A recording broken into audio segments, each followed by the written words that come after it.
प्राचीन काल में भारत के एक महान राजा हुए थे जिनका नाम राजा भोज था। राजा भोज को उनके न्याय, दयालुता और राज्य के प्रति समर्पण के लिए जाना जाता था। वे न केवल एक शक्तिशाली शासक थे, बल्कि एक बुद्धिमान और समझदार व्यक्ति भी थे। वे अपने राज्य की खुशहाली और जनता की भलाई के लिए सदैव चिंतित रहते थे। एक दिन राजा भोज ने अपने राज्य का निरीक्षण करने का निर्णय लिया ताकि वे देख सकें कि उनके राज्य में सब कुछ सही ढंग से चल रहा है या नहीं। राजा भोज ने सोचा, अगर मैं अपने राज्य का दौरा करता हूं तो मुझे खुद ये पता चलेगा कि जनता की समस्याएं क्या हैं और मैं किस तरह से उन्हें हल कर सकता हूं। राजा ने अपनी पहचान को छुपाने के लिए एक सामान्य व्यक्ति की तरह सफर करने का निर्णय लिया। उन्होंने साधारण कपड़े पहने और बिना किसी शाही झनकार के अपने घोड़े पर सवार होकर राज्य की ओर निकल पड़े। राजा भोज का ये रूप देखकर कोई भी उन्हें पहचान नहीं सका। रास्ते में वे कई गांवों से गुजरे। एक गांव के पास उन्हें एक गरीब किसान दिखाई दिया जो अपनी छोटी सी जमीन पर हल चला रहा था। जमीन बहुत पत्थरीली थी और किसान बहुत मेहनत से उसे जोत रहा था।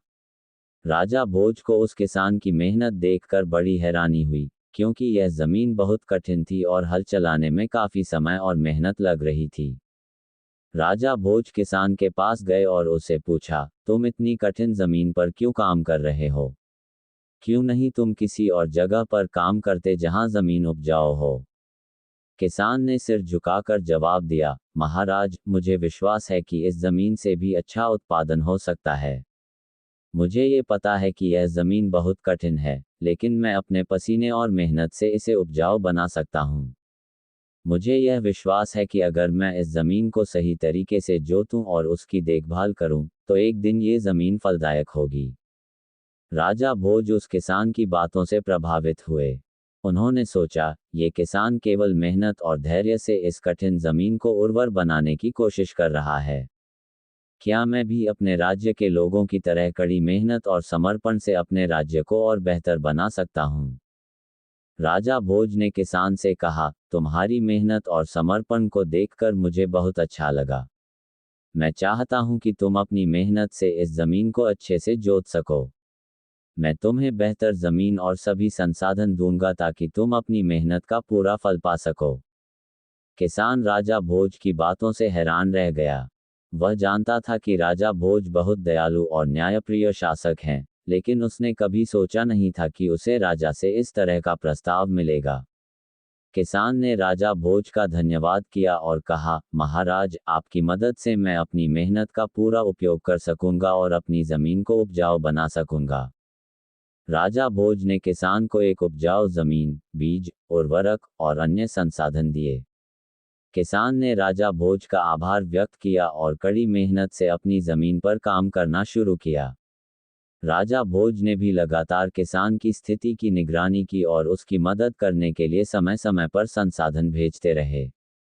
कुछ महीनों बाद किसान की जमीन पर शानदार फसल उगी। उसकी मेहनत और समर्पण का फल उसे मिला। किसान की फसल अब बहुत ही उपजाऊ और समृद्ध थी। गांव के लोग किसान की सफलता को देखकर हैरान रह गए। किसान ने राजा भोज के द्वारा दी गई मदद से अपने जीवन को बदल लिया था। राजा भोज किसान से मिलने के लिए फिर से उसकी जमीन पर पहुंचे। उन्होंने देखा कि किसान अब एक खुशहाल और समृद्ध व्यक्ति बन चुका था।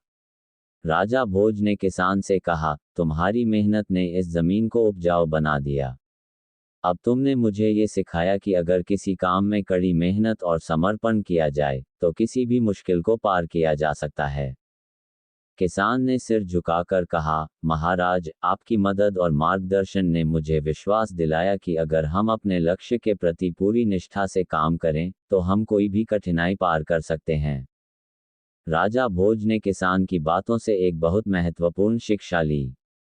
उन्होंने यह महसूस किया कि कठिनाई और समस्याएं जीवन का हिस्सा होती हैं, लेकिन अगर व्यक्ति अपने काम में ईमानदारी, मेहनत और समर्पण से काम करता है, तो वह किसी भी मुश्किल को पार कर सकता है। राजा भोज ने अपने राज्य में ये संदेश फैलाया कि कठिनाई चाहे जैसी भी हो, अगर मेहनत और समर्पण से काम किया जाए तो हर समस्या का समाधान मिल सकता है। उन्होंने अपने प्रशासन को भी इस सिद्धांत के आधार पर काम करने की सलाह दी। राजा भोज के राज्य में हर कोई मेहनत करने लगा और राज्य की खुशहाली में वृद्धि हुई।